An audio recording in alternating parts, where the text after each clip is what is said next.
Hello दोस्तों, कैसे हैं आप लोग? अच्छे तो है ना? ध्यान तो रखते हैं ना? अपना किसी और के भरोसे तो नहीं छोड़ा है आपने? चलिए, आज हम लोगों को क्या पढ़ना है? आज हम लोगों को पढ़ना है गुरुत्वीय त्वरण के मात्रक। अध्याय 9 पढ़ा रहे हैं। चैप्टर का नाम है ग्रेविटी, गुरुत्वाकर्षण। उसमें से हमने इसकी पहले वाली कक्षा में आपके गुरुत्वीय त्वरण बता दिया था आपको क्या होता है। पृथ्वी हमें जिस वेग से मतलब अपनी ओर आकर्षित करती है, केंद्र की ओर आकर्षित करती है, वही उसका क्या हो जाता है? गुरुत्वीय त्वरण हो जाता है, जिसको जी से डिफाइन करते हैं। जी का मान हमने कितना बताया था? 9.8 मीटर पर सेकंड। ठीक है, इतना सब कुछ आपको पता है। अब गुरुत्वीय त्वरण के मात्रक दो प्रकार के हम पढ़ेंगे। एक तो एम के एस पद्धति पढ़ेंगे, एक सी जी एस पद्धति पढ़ेंगे। सी जी एस पद्धति, ठीक है। अच्छा, आप मुझे ये बताओ कि जी का मान निकलता कहां से है? जो हम लोग नॉर्मली अगर पृथ्वी की बात करें तो एफ बराबर एम ए पढ़ते हैं कि नहीं पढ़ते हैं? लेकिन जब हम, और ये हमारा कौन सा फोर्स होता है? नॉर्मल फोर्स, जो हम लोग अपने जीवन लाइफ में यूज करते हैं। लेकिन अगर मैं यही कह दूं कि पृथ्वी हमें किस बल से घसीट रही है, तो ये क्या हो जाएगा? अर्थ का फ्रैक्शन हो जाएगा, और मास तो हमारा वही रहेगा, लेकिन एक्सीलरेशन क्या हो जाएगा? जी। यही तो होता है। इनडायरेक्टली कहने का मतलब है कि ए बराबर जी होता है। मतलब जो ए का मात्रक होगा वही जी का मात्रक होगा। तो अब ए का मात्रक तो आप लोगों को पता है, तो जी का मात्रक क्या होता है?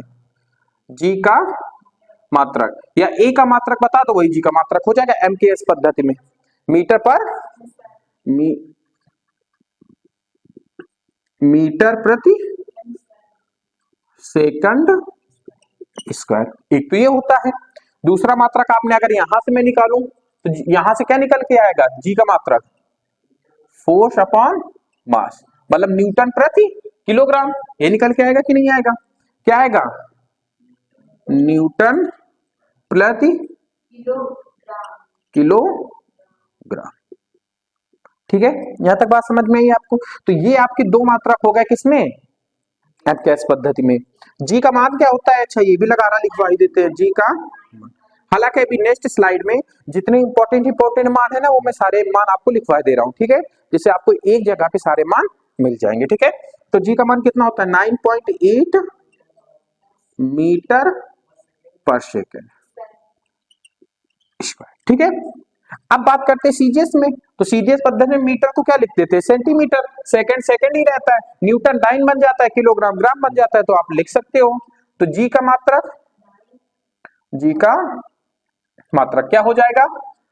सेंटीमीटर सेमी प्रति सेकंड स्क्वायर। क्योंकि समय तो वैसे ही रहता है, इसीलिए समय को चेंज नहीं किया जा सकता है, ना तो एमकेएस पद्धति में ना तो सीजीएस पद्धति में। दोनों पद्धति में वो सेम रहता है। ठीक है, इतना तो पता ही होगा आपको। अब बात करते हैं हाँ, तो अब यहाँ पे लिखे दे रहे ना, इसी में दूसरा क्या हो जाएगा? न्यूटन को क्या लिखते हैं? डाइन। अच्छा, एक बात मैं आपसे पूछना चाहूंगा, क्या आप बता सकते हो एक न्यूटन बराबर कितनी डाइन होती है? किलोग्राम। किलो नहीं, यहाँ पे किलोग्राम नहीं आएगा, यहाँ पे क्या आएगा? सिर्फ ग्राम आएगा। क्या आएगा? ग्राम आएगा। तो बताओ भैया, एक न्यूटन बराबर कितनी होती है? यहाँ पे लिख देते हैं साइड में, एक न्यूटन बराबर समथिंग डाइन। अब डाइन इन आप बताओगे एक न्यूटन बराबर कितनी डाइनें होती है? बोलो। मैंने आप लोगों को लिखवाया है कि नहीं लिखवाया है? लिखवाया नहीं है क्या? मैंने कंफर्म में बता रहा हूं आपको, लिखवाया है। तो बल वाला चैप्टर पढ़ा रहा था, जब बल डिफाइन किया था तो मैंने आपको बताया था। ऑनलाइन बच्चे भी कमेंट करके मुझे बताएंगे कि एक न्यूटन बराबर कितने डाइन होते हैं। बोलो, जल्दी बोलो फटाक से।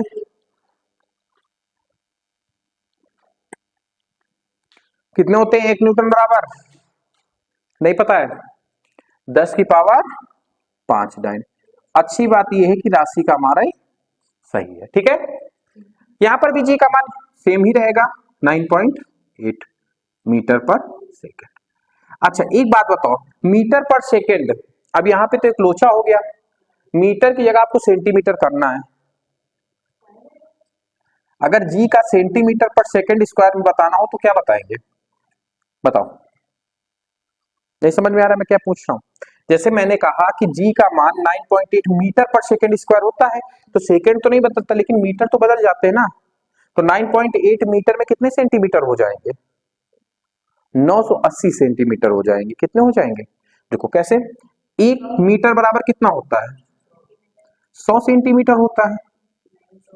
ठीक है। अब हमें कितने का निकालना है, 9.8 का, दोनों पक्षों में 9.8 का गुणा करा देंगे तो 9.8 मीटर में कितने सेंटीमीटर हो जाएंगे, 100 का गुणा करेंगे तो 1.1 अंक के बाद दशमलव एक और खसक जाएगा, मतलब 980 सेंटीमीटर प्रति क्या हो जाएगा, सेकंड स्क्वायर। ठीक है, तो नोट कर लो फटाक से। समझ में आ रहा है आपको कि नहीं आ रहा कि हम ऐसे ही बोले पड़े हैं। ठीक है, नोट कर लो। फिर नेक्स्ट इसके बाद जो है इंपॉर्टेंट मान लिखवा देते हैं आप लोगों के लिए, एक ही जगह पे सारे मान हो जाएगा। ठीक है, नोट कर लो जल्दी से। चलिए दोस्तों, अब बात करते हैं कुछ महत्वपूर्ण मान की। ठीक है, उनको याद कर लो आप लोग।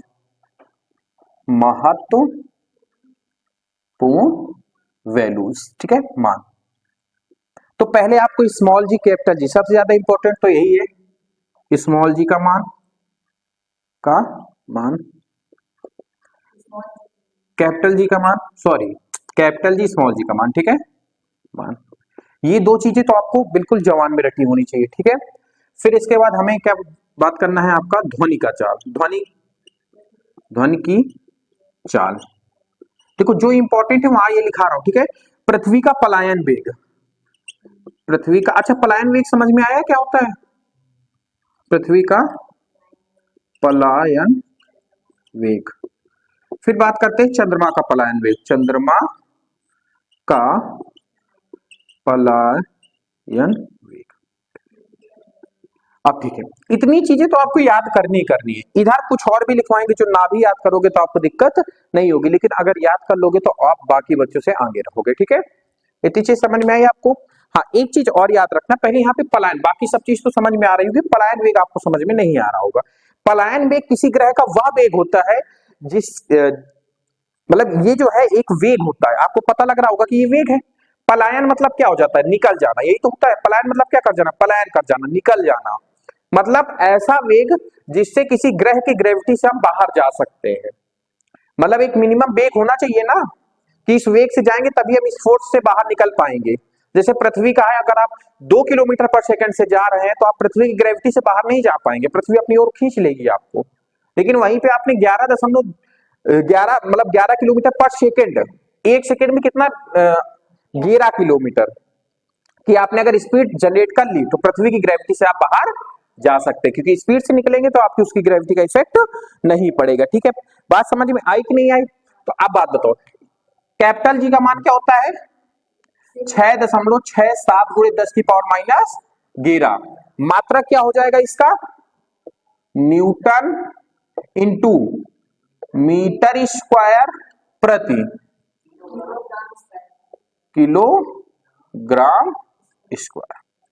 ठीक है, याद रखना, ये पूछता है आपसे, इसका कुछ नहीं पूछेगा, या तो वैल्यू पूछ लेगा, अगर आपको सरल पूछना चाहेगा तो उसका सीधा सीधा मात्रक पूछता है, और थोड़ा सा टिपिकल करेगा तो इसका क्या पूछ लेगा, मान पूछ लेगा। स्मॉल जी का मान क्या होता है, 9.8, पृथ्वी के लिए ही दिखा रहा हूं, देखो ये तो यूनिवर्स में हर जगह समान रहेगा, ये पृथ्वी का है 9.8 मीटर पर सेकंड स्क्वायर। हाँ जी, आप लगा दो, जी जी हो जाएगा, ठीक है रहने दो। ध्वनि की चाल कितनी होती है, 344 मीटर प्रति सेकंड। अच्छा, आप यहाँ पे एक चीज को विशेष ध्यान रखिएगा, क्या, कहां पर मैं मीटर लिख रहा हूं, कहां पे मैं किलोमीटर लिख रहा हूं। ठीक है, क्योंकि अभी जब मैं नीचे किलोमीटर लिखूंगा तो आपको एक चीज ध्यान रखना पड़ेगी, मतलब एक सेकंड में ध्वनि कितनी चल रही है, 344, मतलब आधा किलोमीटर भी एक सेकंड में हमारी मुंह की ध्वनि नहीं जाती है, मतलब कोई भी ध्वनि हो। लेकिन प्रकाश जानते हो कितना चलता है, 3 लाख किलोमीटर पर सेकेंड, मतलब एक सेकंड में कितना चल लेता है वो, 3 लाख चल लेता है। कितना चल लेता है, 3 लाख। कुछ समझ में आ रहा है कितनी ज्यादा स्पीड होगी, 3 लाख, ये मान के चलो कि अब कईयों कॉन्टिनेंट वो पार कर जाएगा, कई महाद्वीप पार कर जाएगा, तब 3 लाख किलोमीटर होगी ही नहीं मेरे हिसाब से दूरी पृथ्वी में कहीं पे। ठीक है, एक सेकंड में, ये मान के चलो कि एक सेकंड में कई बार पृथ्वी के चक्कर लगा देगा, कौन, प्रकाश। ठीक है, पृथ्वी का पलायन वेग मतलब पृथ्वी से बाहर जाने के लिए कितनी मिनिमम कितने वेग की आवश्यकता होगी, तो 11.2 किलोमीटर। आप समझना यहाँ पे, अभी मैं इसीलिए बता रहा था, मतलब एक सेकंड में कितना जनरेट करना पड़ेगा, 11.2। सोचो एक सेकंड में 11 किलोमीटर, खत्म। इतना जाना पड़ेगा, लेकिन प्रेजेंट टाइम में इतना पॉसिबल नहीं है। तो ये हो कैसे पाता है? लोग सैटेलाइट तो लॉन्च कर देते, कैसे हो पाता है भैया? इतनी हम लोग स्पीड जनरेट, अभी हमारे पास ऐसा कोई इंजन नहीं बना जो 1 सेकंड में 11 किलोमीटर जा सके। तो फिर क्या करेंगे? मतलब मेरा कहने का मतलब आप नहीं समझ रहे होंगे कि मतलब हमारे पास ऐसी कोई टेक्नोलॉजी नहीं कि 1 सेकंड में 11 किलोमीटर हम जा सके। तो ये जो सैटेलाइट है ये पृथ्वी से बाहर कैसे चली जाती हैं? भाई हमें तो यही सिखाया गया है कि पलायन वेग 11.2 किलोमीटर प्रति सेकंड। हाँ, तो ग्रेविटी उसको खींचनी चाहिए ना, तो पृथ्वी से बाहर कैसे? जैसे हमने भी चंद्रयान 3 भेजा था, तो पृथ्वी की ग्रेविटी छोड़ के चंद्रमा की ग्रेविटी में प्रवेश किया ना, तो कैसे किया भैया? इसका डिफाइन तो करो आप। अभी बताते हैं आपको। चंद्रमा का पलायन वेग कितना हो जाएगा? 2.8। ये भी किलोमीटर में। समझ लो चंद्रमा कितना छोटा है, लेकिन उससे भी हमें बाहर जाने के लिए हमें 2.8, इतनी भी हम लोगों ने अभी स्पीड कवर नहीं किया है। इतनी भी भारत मतलब भारत के किसी भी देश के पास ऐसी कोई टेक्नोलॉजी नहीं कि 1 सेकंड में 2 किलोमीटर जा सके। जो आपकी ट्रेनें वगैरह, जो सबसे तेज चलने वाली ट्रेन है, लगभग अभी तकरीबन 150 या 200 किलोमीटर प्रति घंटा चलती है। मान लो कि 200 किलोमीटर प्रति घंटा जा रही है, किलोमीटर प्रति घंटा, मतलब 1 घंटा में कितना जा रही है? 200 किलोमीटर। आप समझ सकते हो आप? अगर 1 सेकंड का यहां निकालोगे तो निकल के आएगा। मतलब देखो 1 घंटे में कितनी जा रही है वो? 200 किलोमीटर। तो हमें सेकंड में निकालना, तो 1 घंटे में कितने मिनट होते हैं? सॉरी, कितने होते हैं? 60 मिनट होते हैं। 1 मिनट में 60 सेकंड, मतलब 3600 सेकंड होते हैं हमारे पास। अगर 1 सेकंड की मैं वैल्यू निकालूंगा तो 200/60 इंटू 60, इसको अगर मैं पूरी तरीके से सॉल्व करूंगा तो 2/12, मतलब 1/6, मतलब हम 1 किलोमीटर भी नहीं जा पा रहे हैं 1 सेकंड में। तो सोचो हम 2 किलोमीटर कैसे जाएंगे? सोचो जरा सा, हम लोगों के पास अभी इतनी ज्यादा टेक्नोलॉजी है ही नहीं।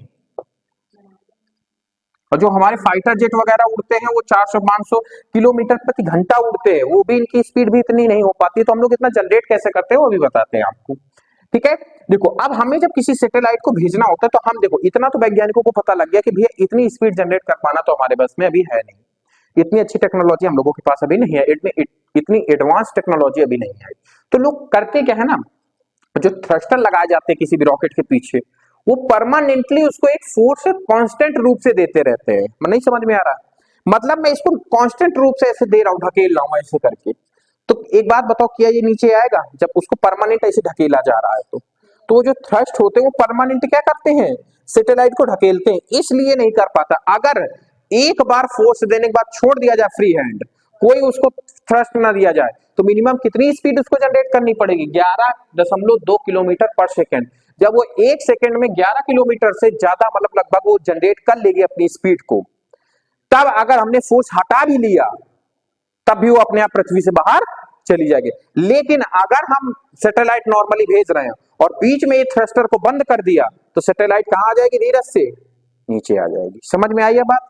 ये केवल एक मानक है, आप इसको याद कर सकते हैं, लेकिन जीवन लाइफ में अभी ऐसा कुछ हम लोग नहीं कर सकते। ठीक है, इतनी चीज समझ में आई होगी आपको, आई होप। ठीक है, अब हम बात करते हैं वो चीजें जो आपको याद करनी हो तो कर लीजिए, नहीं करनी हो तो मत करिए, कोई जबरदस्ती नहीं है। तो पहली बात था क्या बेटा? पृथ्वी का द्रव्यमान, फिर यहां पे चंद्रमा का द्रव्यमान,